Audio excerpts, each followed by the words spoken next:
Welcome to Audiobook Insights channel. In this video, we will listen to the book, The 48 Laws of Power, by Robert Greene. The 48 Laws of Power offers a comprehensive guide to understanding and mastering the dynamics of power. Drawing on historical examples, Robert Greene distills the lessons from master manipulators throughout history, providing timeless principles that govern human behavior and influence. This book explores the strategies and tactics used by powerful figures to outmaneuver their opponents and achieve their goals. From making superiors feel superior to mastering the art of timing, Greene outlines practical laws that can help anyone navigate the complexities of power and influence. By applying the principles in The 48 Laws of Power, listeners will gain valuable insights into the mechanisms of power and learn to use them to their advantage. This book is an essential resource for anyone looking to enhance their influence and achieve success in their personal and professional lives. Whether we like it or not, we humans are born into an ongoing game, the game of power. This game has been underway since the dawn of history, and, whether wittingly or unwittingly, every one of us is a player. Sometimes the game is bloody and overt, manifesting in wars, revolutions, and conquests. But more often, it is indirect and subtle, played in the shadows through manipulation, influence, and strategic alliances. The question is, do you know the rules, and are you playing to win? Some people choose to ignore it, deceiving themselves into thinking that the game of power is something we can opt out of. They might protest that the game is evil and asocial, a relic of less moral and democratic times. These players are easily dominated by those who embrace the game. Ignorance or denial of the game's existence leaves them vulnerable, often finding themselves manipulated or overpowered by others who are more aware and strategic. Others, like domineering playground bullies or charismatic business titans, seem to be natural adepts, dominating without even trying. But the game is not rigged in their favor. Their skills can be learned and mastered by anyone who studies the game and plays it well. The strategies and tactics of power are universal, accessible to those who are willing to observe, learn, and practice them.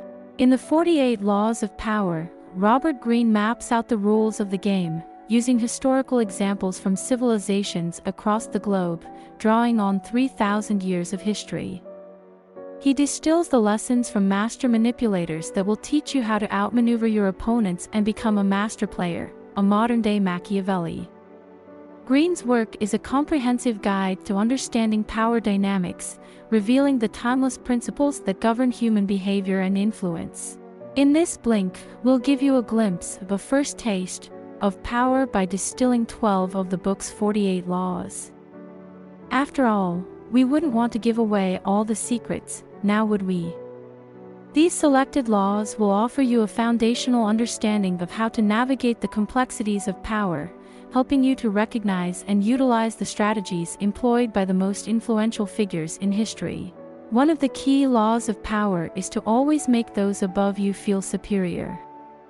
In any hierarchy, displaying respect and deference can ensure that you remain in favor and avoid unnecessary conflicts. By making others feel important and appreciated, you can build alliances and secure support for your endeavors. Another crucial law is to conceal your intentions. Revealing your plans too early can make you vulnerable to sabotage and opposition. By keeping your cards close to your chest, you can maneuver more effectively, catching your rivals off guard and gaining the upper hand. Mastering the art of timing is also vital. Knowing when to act and when to wait can make all the difference in achieving your goals. Patience and strategic thinking allow you to exploit opportunities and avoid pitfalls, ensuring that your actions are well-timed and impactful. In the realm of power, appearances matter greatly. Cultivating an aura of mystery and confidence can enhance your influence and draw others to you. People are naturally drawn to those who seem self-assured and enigmatic, making it easier to garner support and command attention. By studying these laws and the others outlined by Greene, you can develop a deeper understanding of the mechanisms of power and learn to apply them in your own life. Whether you seek to advance in your career, strengthen your personal relationships, or navigate social dynamics, the principles of power can provide valuable insights and tools. In conclusion, the 48 Laws of Power offers a detailed roadmap for mastering the game of power. By embracing the lessons from history and understanding the strategies of influence, you can become a more effective and successful player in the ongoing game of power. This blink provides a starting point, giving you a taste of the wisdom contained within Greene's work and encouraging you to delve deeper into the fascinating world of power dynamics. Key Idea 1. Don't outdo the master. Have you ever tried to impress your boss, only to have your efforts backfire on you? Well, you may have accidentally violated the first law of the game of power, which is, in Greene's words, to never outshine the master. The first law of power dictates that we should appear humble to our superiors, the people who have more power than we do. After all, powerful people want to be the center of attention.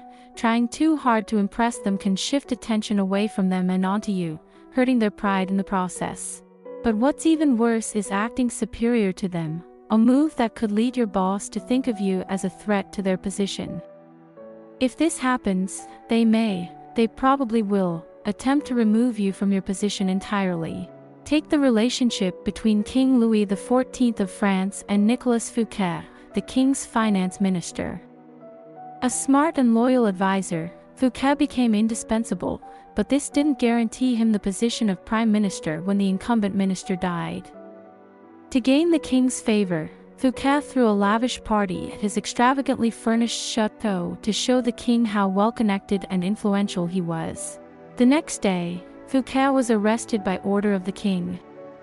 Louis XIV felt overshadowed, and he accused the minister of stealing to amass such extravagant wealth. The veracity of the accusation was beside the point.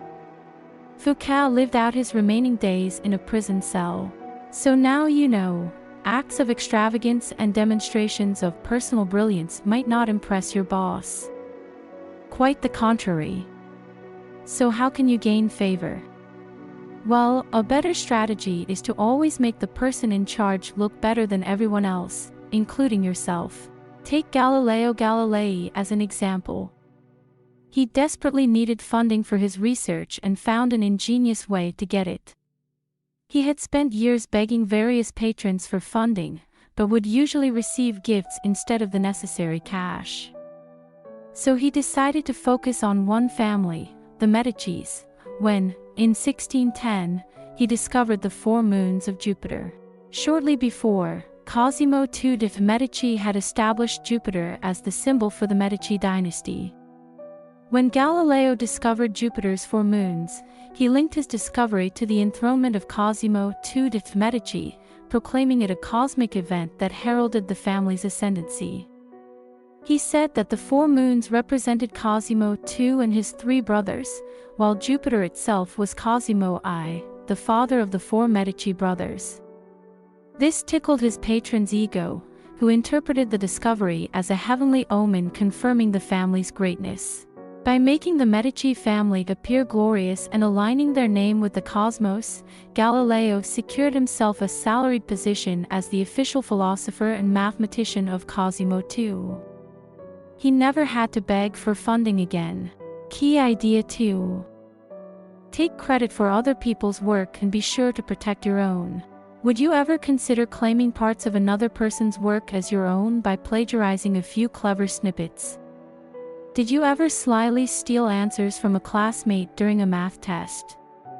Maybe you did or maybe you didn't, but the truth is that attaining power often means using the work of others to your advantage.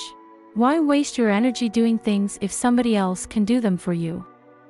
Did you know that the Serbian scientist Nikola Tesla worked for the famous inventor Thomas Edison?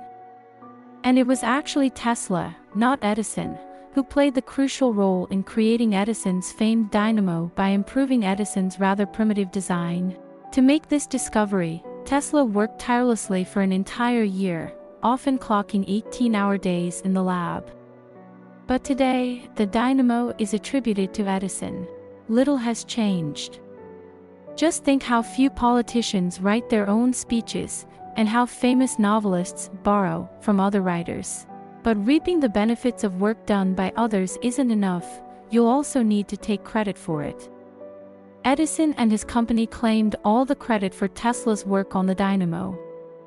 Edison didn't so much as share a cent of his profits with Tesla, even though Edison had promised Tesla $50,000. So, keeping Tesla's experience in mind, remember that the credit given for an invention or creation of any kind is just as essential as the invention itself.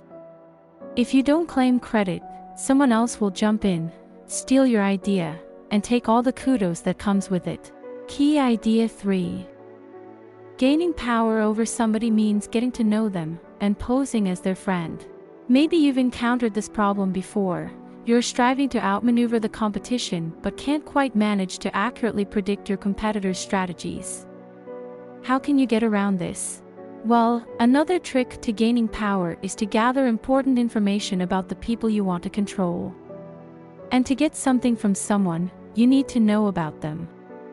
After all, knowing a person's plans, weaknesses, and desires will help you both win their favor and guide their actions. Take the art dealer Joseph Devine, who, in 1920, resolved to win industrialist Andrew Mellon as a client. But Mellon was not easily convinced, so Devine decided to bribe Mellon's staff to pass him secret information about their employer. When Mellon traveled to London, Devine made sure to follow him. Devine showed up at the same art gallery Mellon was visiting, supposedly by chance, and engaged him in a vibrant conversation. Since Devine knew so much about what Mellon liked, he easily gained his favor by making him believe that they shared common tastes in art, among other things. As a result, the encounter ended on a happy note, and Mellon soon became Devine's best client. So how can you pull off Devine's trick?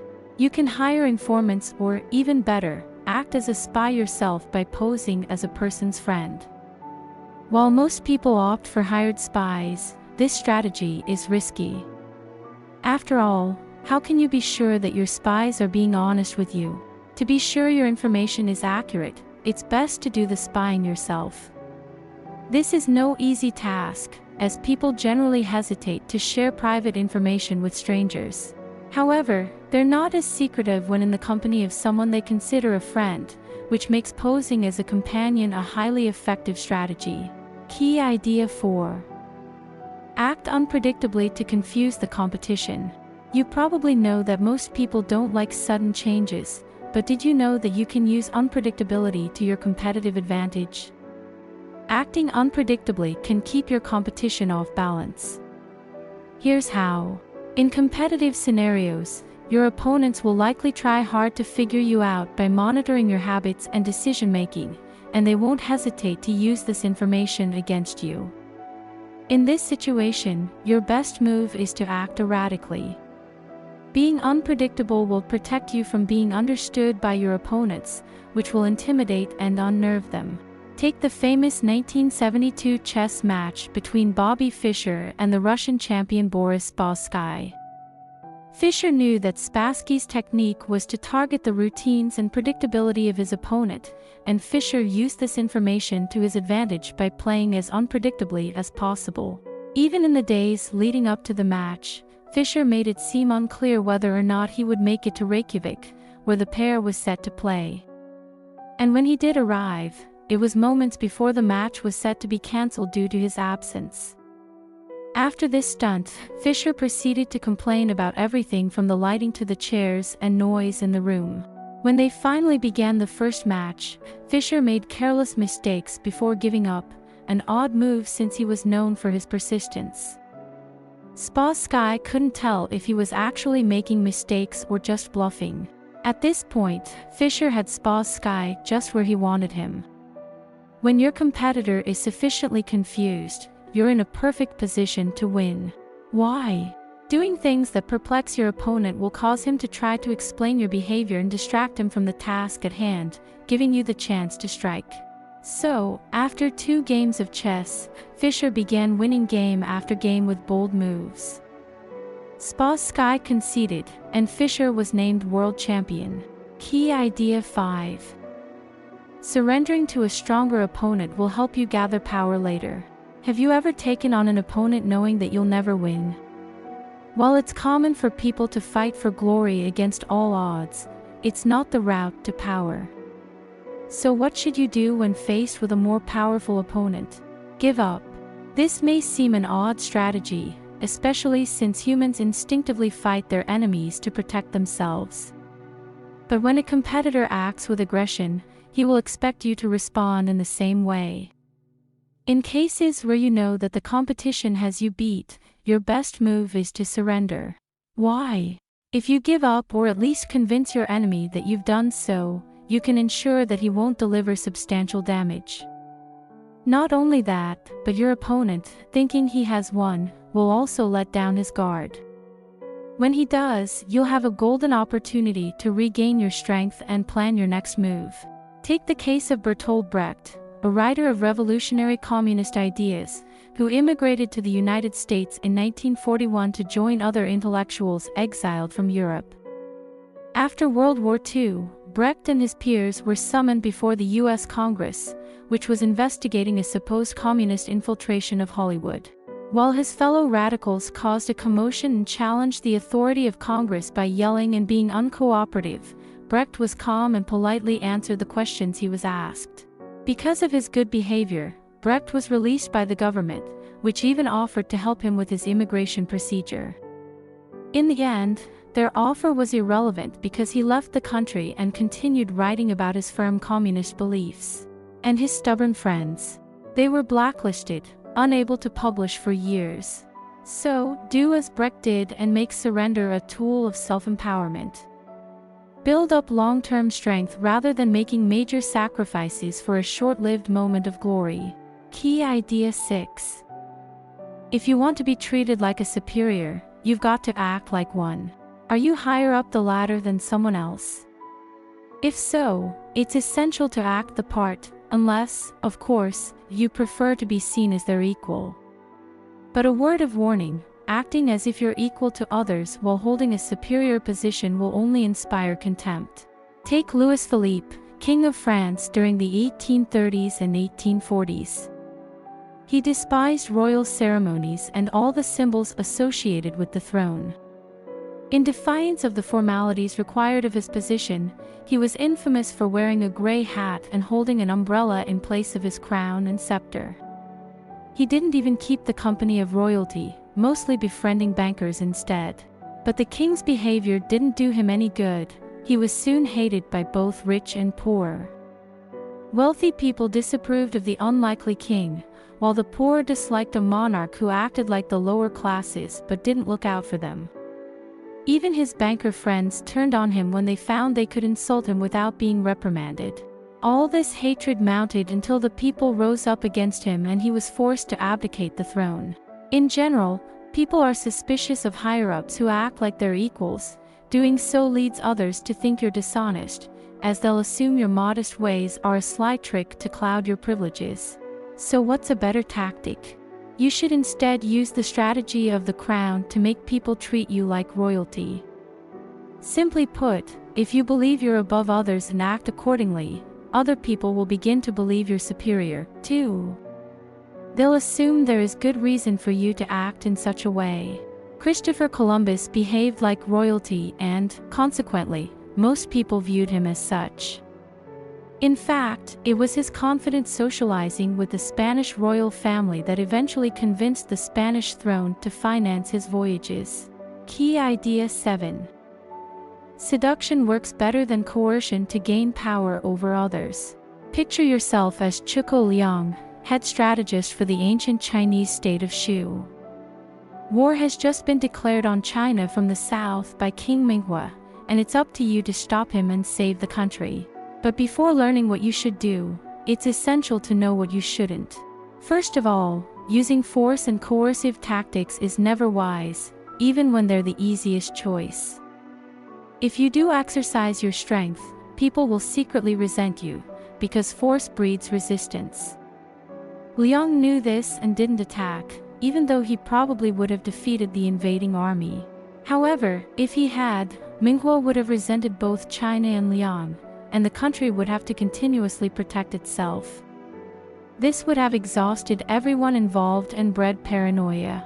Seduction is a better strategy. People tend to be controlled by their emotions, and by playing on their feelings, you can make them do what you want, of their own free will.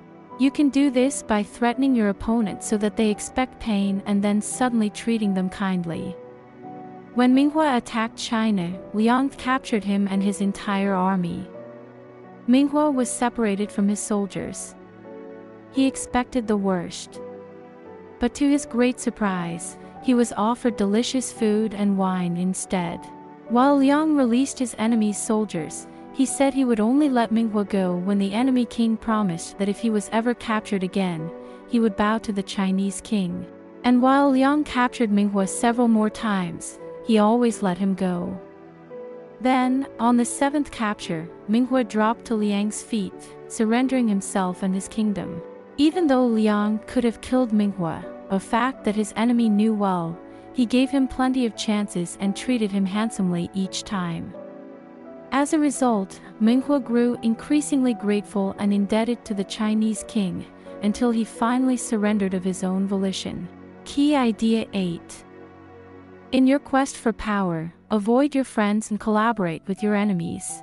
When you find yourself in a tricky professional situation, it's only natural to want to recruit your friends. After all, who better to soften the pain of a business ordeal than a supportive friend? Well, actually, anybody. Counting on your friends is a major misstep. The reason is simple: your friends are most likely to compare themselves to you and therefore be envious of what you have. That's why the smartest move is to create distance between you and them. Chinese emperors were regularly assassinated by their closest friends, many of whom they had appointed as generals. Aware of this treacherous potential, Emperor Sung took a different tack. In 959, he cleverly invited his generals, all friends of his, to a banquet. Once there, he offered them estates and riches, leading all of them to retire to palaces. As a result, Sung reigned for another 16 years, a feat that was unheard of at the time. But if you push your friends away, with whom are you supposed to work? It may seem odd, but the best idea is to collaborate with your enemies, thereby broadening your influence. In 1807, the foreign minister of France, Talleyrand, realized that Napoleon was losing his influence over the empire. With this in mind, Talleyrand attempted to overthrow him. But to carry out such a dangerous plan, he needed a serious accomplice. In the end, he unexpectedly found the perfect person in the chief of the secret police, Joseph Fouché, who had long been Talleyrand's political adversary and the primary rival for Napoleon's favor. Nevertheless, the collaboration worked because both men believed that Napoleon was going down and that France needed a new leader. So, while Talleyrand undercut Napoleon's diplomatic work with Russia, Fouché worked with the English to further undermine the emperor's position. Eventually, Napoleon was overthrown, and while Fouché also lost influence, Talleyrand rose to be an important minister in the government that took power. Key Idea 9. Convince people through artful action rather than argumentation. Have you ever gotten into a heated debate that went late into the night, eventually resulting in the other person begrudgingly conceding? It's easy for the most stubborn among us to count such events as victories, but beware, the truth is quite different. In reality, working to convince others by debate is a total waste of time, and can even be dangerous, especially if they're powerful. In 131 BC, Roman consul Mucianus was on a campaign to conquer the Greek town of Pergamus. To break down the city walls, he needed a massive ship mast to be turned into a battering ram. However, the engineer who had been assigned the task knew that a smaller mast would work better. He argued his point to the soldiers, insisting that they bring the consul the smaller of the two. He was right, the smaller mast would have worked better. But that didn't matter. The engineer was disrobed and whipped to death for the trouble he had caused. In other words, it isn't enough to be right and tell people so. A better approach is to convince people through cunning action. Often, with a little bit of thought, you can come up with a way to ensure that your idea prevails, while making your opponent believe that you agree with them. Sir Christopher Wren, the famous 17th-century British architect, was once commissioned to design a town hall for Westminster. But he wasn't left to his own devices. The mayor of Westminster, fearing that the building might fall down and destroy his office on the first floor, demanded that 2 extra supporting columns be added. Wren knew that the mayor's fears were baseless. But instead of saying so, he simply built the 2 columns. Many years later, builders working on a high scaffold found that the columns ended just before meeting the ceiling. In reality, they were doing nothing at all to hold the building up. The rather cunning Wren had avoided a useless discussion while still making sure that his point was proved. The pillars were eventually removed. Key idea 10. When seeking another person's help, rely on their self-interest, not their goodwill. Assuming power is no easy task and, if you want to succeed, you'll need to ask others for help. But how you ask is important. After all, you could ask people to aid you simply out of the goodness of their hearts. But that would be a mistake. In the 1400s, there was an Italian prince in the town of Lucca. This prince was famous thanks to the support of a powerful family, the Poggios. However, after rising to power, he forgot all about the family, solely pursuing his own interests. Annoyed by this, the Poggios began conspiring with other families to overthrow the prince. But before they did, one member of the Poggio family, Stefano, argued that diplomatic methods should be used instead. Stefano went to the prince, describing the coming rebellion and asking him to consider what the Poggios had done for him. Upon hearing this, the prince invited the Poggios to his palace, where, rather than changing his ways and rewarding the family justly, he had them imprisoned and executed, including Stefano. Simply put, asking people to do the right thing often doesn't work out. Appeal to their self-interest instead. But this can be tricky, for the simple reason that most people are incapable of seeing beyond their own self-interest in order to consider other people's self-interest.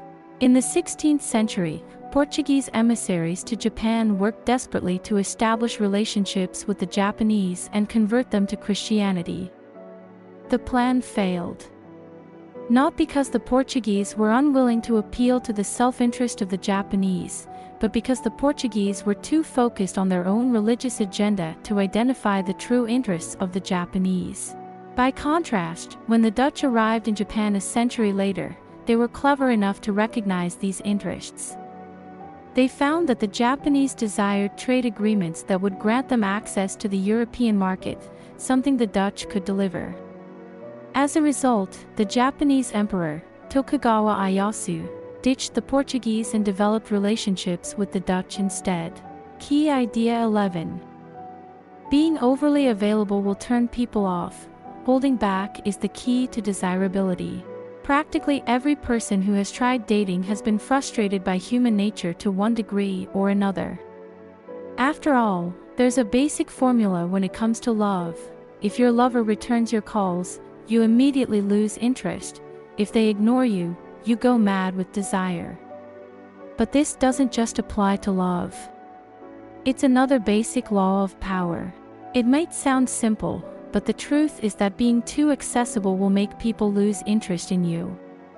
In the 8th century BC, Media, a city in what is now Iran, was inhabited by people who were against monarchs and any individual who held too much power. However, without a ruler, chaos was almost inevitable. In this cacophony, a man named Dioses offered to mediate between rival parties and resolve their disputes. He was skilled at this, and his work gained him widespread admiration and love.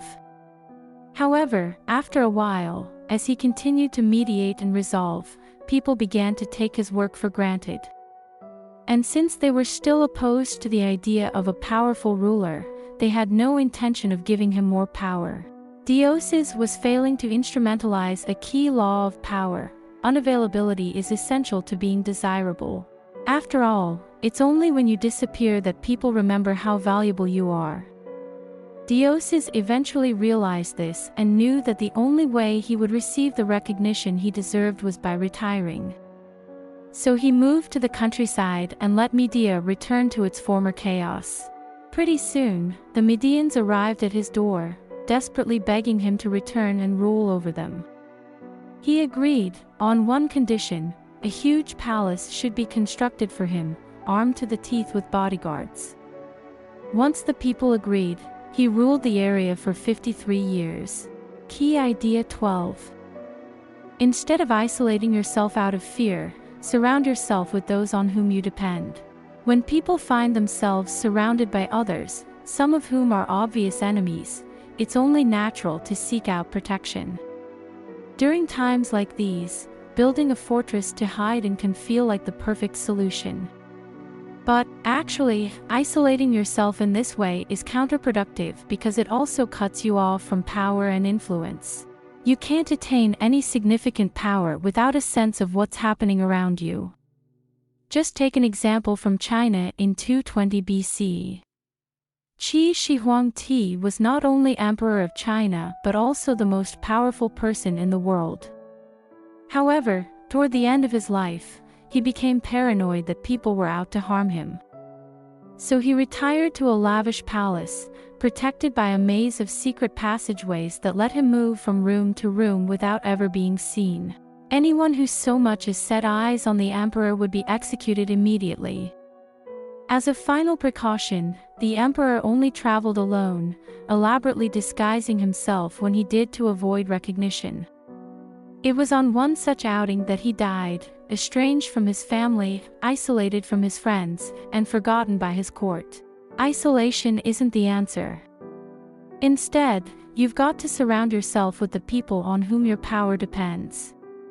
There's perhaps no starker contrast to Qi Shi Huangdi than Louis XIV, who filled his Versailles palace with courtiers who were bound to attend daily social events in his room. The aristocracy had been rebelling against the growing power of the king since they had lost the right to govern and exploit large territories independently of the monarch.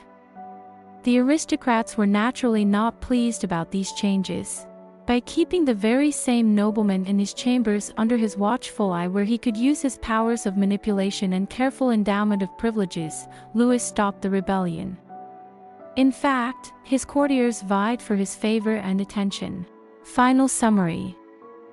The game of power is always being played, and it always has been. You can try to ignore the game, but you can't opt out. So your best bet is to learn the rules and play as best you can. Historically, the world has been ruled by power and conquest. Of course, much has changed in the modern era, but the importance of control and dominance has remained. By learning from the failures and victories of historical power struggles, you too can become a force with which to be reckoned, a strong contender in the game of power. Understanding the dynamics of power is essential because it permeates every aspect of our lives. Whether in politics, business, or personal relationships, the principles of influence and control are ever present. Those who master these principles can navigate social landscapes more effectively, achieving their goals and protecting their interests. History is replete with examples of individuals and leaders who have wielded power to significant effect. By studying their strategies and understanding their mistakes, we can glean valuable insights into how power operates and how it can be harnessed. One key lesson from historical power struggles is the importance of adaptability. The most successful power players are those who can adjust their strategies in response to changing circumstances. They recognize that rigidity can lead to downfall, while flexibility allows for resilience and continued dominance. Embracing change and being willing to innovate are crucial for maintaining power in a dynamic world. Another vital aspect of power is the ability to build alliances and networks. Throughout history, those who have forged strong connections with others have often been able to extend their influence and secure their positions. Collaboration and mutual support can amplify one's power and provide a buffer against adversaries. Cultivating relationships based on trust and reciprocity can create a foundation for long-term success. Moreover, understanding human nature and psychology is fundamental to playing the game of power. Effective power players are keen observers of behavior and motivators. They know how to appeal to others' desires and fears, using this knowledge to persuade and manipulate. By tapping into the underlying motivations of those around them, they can steer outcomes in their favor. Equally important is the ability to manage one's image and reputation. Perception often outweighs reality in the game of power. Crafting a persona that commands respect and admiration can enhance one's influence and deter potential challengers. Managing how others see you, and how they perceive your strength and capabilities, is a powerful tool in maintaining control. Lastly, learning from the past teaches the critical balance between aggression and caution. While bold moves can yield significant rewards, reckless actions can lead to ruin. Historical examples demonstrate that calculated risks, combined with strategic patience, often lead to sustained power. Understanding when to push forward and when to hold back can make the difference between success and failure.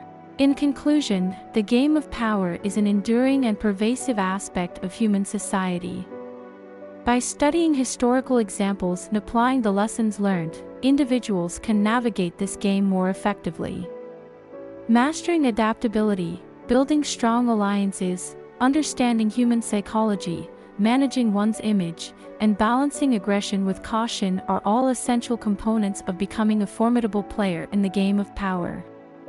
Embrace these principles, and you can enhance your ability to influence and control, securing your place as a strong contender in the ever-evolving game of power.